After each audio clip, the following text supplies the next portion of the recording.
Mais on a actuellement dans la francophonie l'émergence de certains apôtres qui combattent les prophètes et le prophétique. Et je vous dis, ils ont déclaré la guerre, j'ai aussi déclaré la guerre. Mais beaucoup de ceux qui attaquent les prophètes sont de la franc-maçonnerie. Il en verra deux prophètes qu'on appelle des témoins. Même à la dispensation hors de la grâce, hors de l'église, où les saints ministères vont cesser, les prophètes vont continuer à être la méthode de Dieu. Voilà pourquoi nous allons défendre et protéger le prophétique.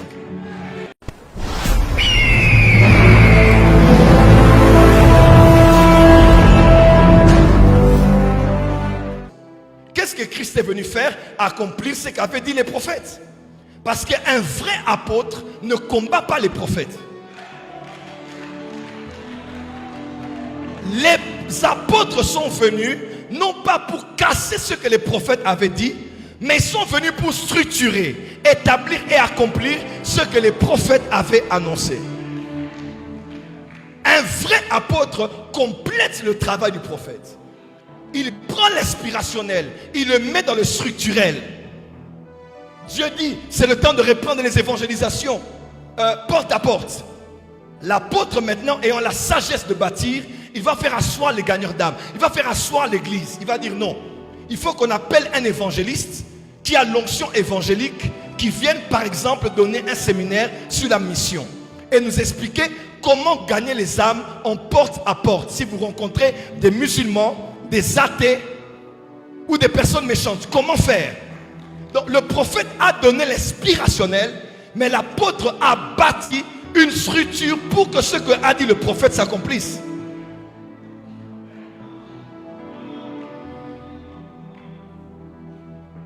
Bénissons l'apôtre Jean Clément. C'est un prophète lui-même. Et il est entouré de prophètes, il respecte les prophètes. Mais on a actuellement dans la francophonie l'émergence de certains apôtres qui combattent les prophètes et le prophétique. Et je vous dis, ils ont déclaré la guerre, j'ai aussi déclaré la guerre. Ton amen est comme la main de quelqu'un qui est envoûté. Et je le dis haut et fort. Et écoutez-moi très bien, Église de la francophonie. Je crois à la sagesse de construire un grand ministère. Je crois en la faveur d'avoir une grande église et d'avoir l'impact. Je crois à la force du labeur et d'un travail diligent. Je crois qu'il y a des gens qui réussissent et qui n'ont pas touché au fétiche. Mais beaucoup de ceux qui attaquent les prophètes sont de la franc-maçonnerie. Et je ne mâche pas mes mots.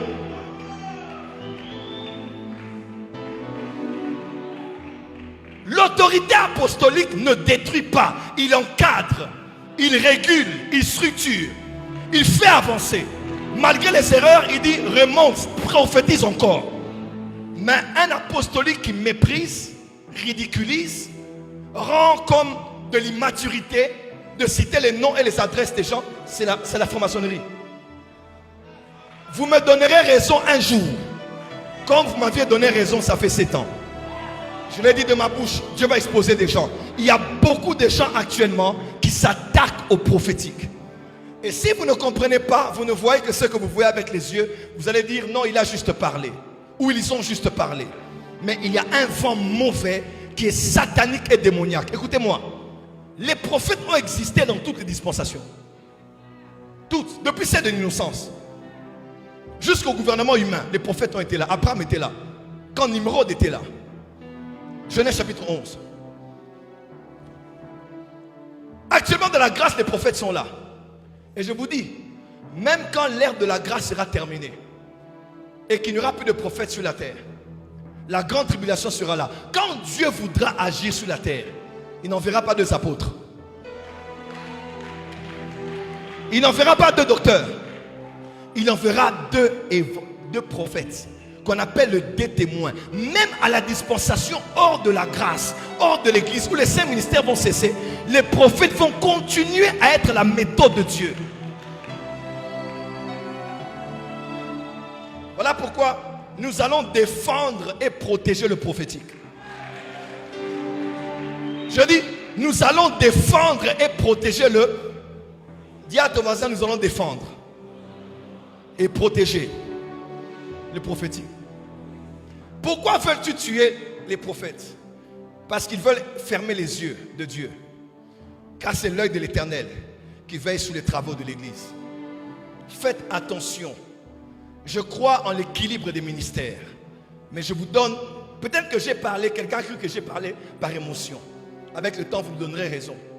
Il y a l'émergence des serviteurs de l'ennemi qui vous feront croire que ce qu'ils font, c'est mature, c'est équilibré, c'est stable. Mais au fond, qui ont déjà un agenda.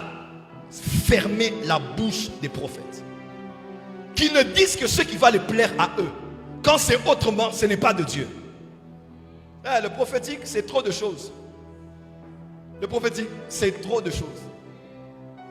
C'est bien au-delà de ce qu'on peut penser et imaginer. Dis à ton voisin, les prophètes. Donc les prophètes ont été là avant tous les offices et seront là après tous les offices. Et à la fin de la Bible, du livre d'Apocalypse, on n'appelle pas Dieu le Dieu des esprits, des docteurs. Le Dieu des esprits des... Le Dieu des esprits des prophètes. Le Dieu des esprits des prophètes.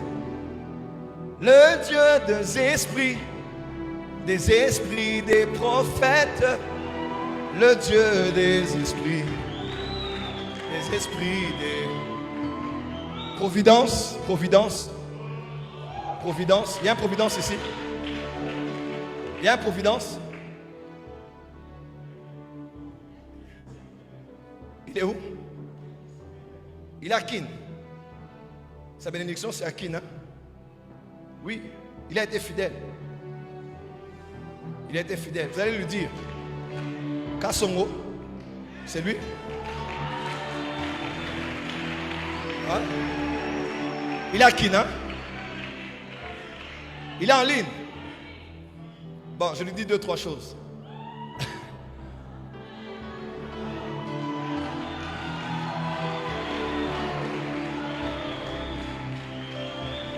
Bon, je reviens sur lui tout à l'heure parce qu'il y aura cette semaine un appel qui viendra de Brazzaville. Quelqu'un va l'appeler, il s'appelle Royer. Il est à Franceville, Wenze, à Brazzaville. On va l'appeler cette semaine. La personne s'appelle Royer. Ah. Je peux continuer à enseigner. Dis enseigne prophète.